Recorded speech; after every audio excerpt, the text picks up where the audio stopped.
Növbəti təzə mahnınızı ifa edin. Bir burada Aysel xanım da onu deyəcək. Mən özüm də dinləyirəm artıq 3 gündür. Canlımda da. Allah razı olsun, minnətdaram, dəyər verənlər sağ olsun. Sizin tərəfdən dinləyək də bir dəfədən. Təzə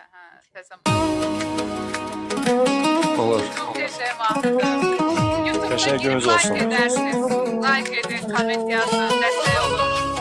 YouTube'da paylaşmışıq. Dəstək olmaq istəyən olsa, yəni girib komment və yaxud da like eləyə bilər. Dinləyəndə lütfən like edin.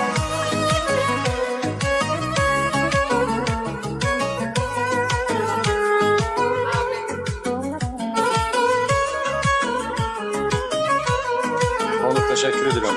Hədiyyə atanlar, təşəkkür edirəm.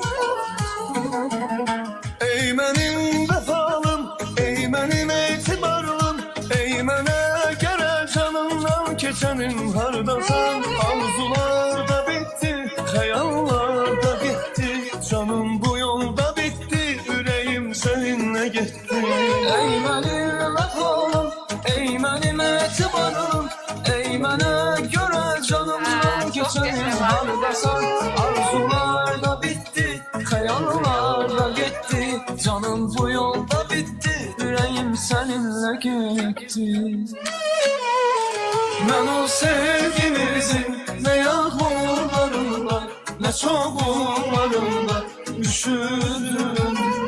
Mən ancaq yanımda, sən olmayanda, soyuq baxışlarında üşüdüm.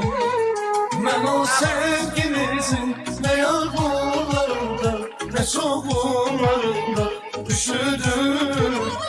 Mən ancaq yanımda, sən olmayanda, soyuq baxışlarında üşüdüm.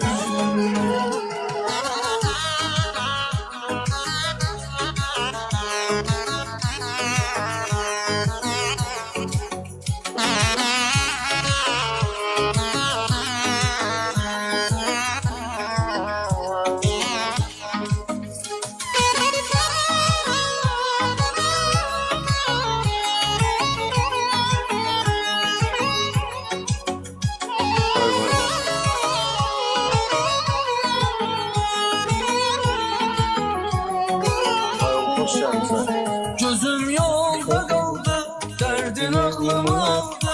Bu yokluk, bu boşluk beni belaya saldı.